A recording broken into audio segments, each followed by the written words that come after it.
Welcome to today's Explainer. We're diving headfirst into a massive, rapidly unfolding controversy surrounding one of India's absolute biggest educators. The lines between who's the victim, who's the accused, and what's actually just a massive national debate are getting incredibly blurry. So we're going to break down the timeline, the wild claims, and the shifting narratives, step by step. Okay, let's just dive right into this bizarre paradox because it's wild. How exactly does someone go from being the victim of a brutal, dead-of-night attack to facing attempted murder charges in a mere 72 hours? Obviously, this wasn't just some local dispute that got out of hand. There is something much, much bigger at play here. Section 1. The Midnight Attack. June 2nd, 2026, in Patna. So, picture this. It's June 2nd in the Musalapur Hot area of Patna. Now, if you know Patna, you know this area is a massive hub for students prepping for government jobs. Suddenly, total chaos erupts. A group of about 15 to 20 people swarm Khansur's coaching center. We're talking stone pelting, vandalizing the office, tearing down hoardings. A security guard was literally beaten so badly he had to be hospitalized.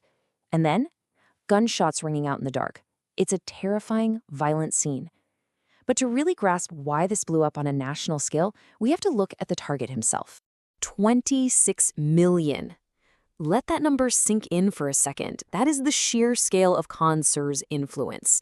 He has over 26 million subscribers on YouTube. He is an absolute digital phenomenon, known everywhere for taking really complex topics and breaking them down so they're accessible and affordable for millions of students. So attacking his center, it's not just breaking some windows. It's striking at an institution that a massive chunk of the nation's youth relies on. And the terror of that night went way beyond just physical violence.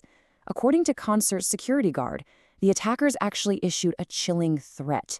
They allegedly vowed to blow Khansur up with a bomb in 3 to 4 days. Now, at this specific point in the timeline, the story seems pretty straightforward, right? A beloved teacher targeted by violent thugs. But you guys, things are about to shift so dramatically. Section 2. From victim to accused. The bizarre twist. In the immediate aftermath, we start getting wildly conflicting statements. The police end up arresting Khansur's guards after a video surfaces showing them firing weapons in the air. Now, the authorities claim the guards confessed that Khansur himself actually ordered them to shoot. But Khansur, he vehemently denies this. He states his guards only fired in self-defense after being brutally beaten, basically as a desperate last-ditch measure to save their own lives while waiting for the cops to show up. Now, here is the crucial point, the sheer speed at which the administrative machinery moved. By June 5th, literally just 3 days after his center was attacked, Khansur's name gets slapped onto a first information report. And we're talking incredibly serious charges here, attempted murder and violations of the Arms Act. And then, almost as if on cue, that very same week, the fire department suddenly swoops in to conduct a safety audit of his building and issues a strict notice. To the source, this lightning-fast, highly coordinated response raises some massive red flags.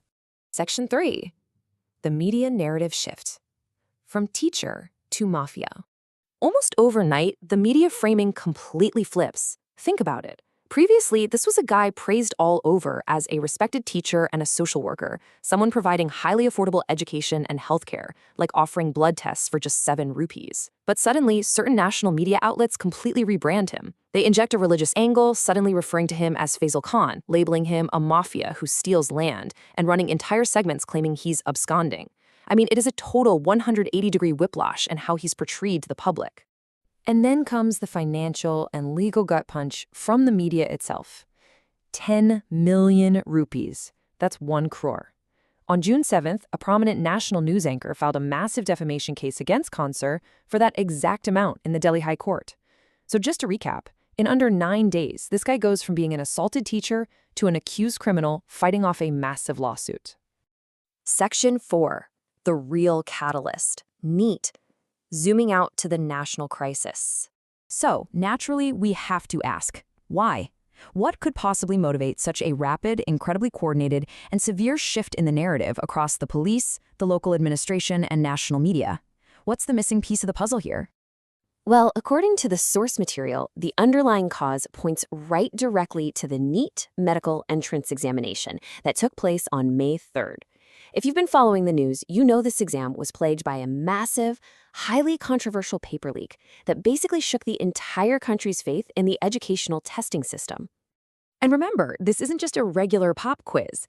2.2 million students sat for this test. 2.2 million! The stakes are unimaginably high for these families. So when the integrity of an exam of this massive scale gets compromised, it generates intense, explosive, nationwide anger. And Khan Sir stepped right into the absolute center of that anger. He became a very vocal, very passionate advocate for these affected students. In a really emotional critique of the testing agency, he pointed out the heartbreaking sacrifices families make. He said, and I quote, "Mothers pawned Mangalsutras, which are sacred wedding necklaces, and fathers took on crushing debt, all just to send their kids to take this exam."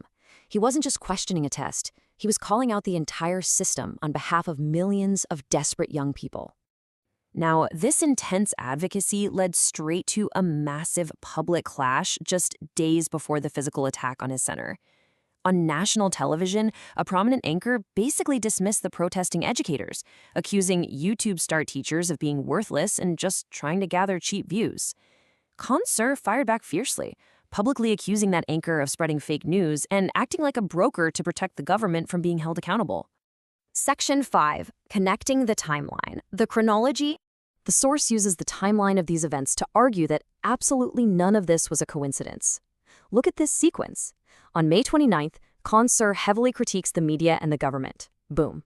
Just 4 days later, June 2nd, his coaching center is violently attacked. 3 days after that, June 5th, the police file an FIR against him for attempted murder.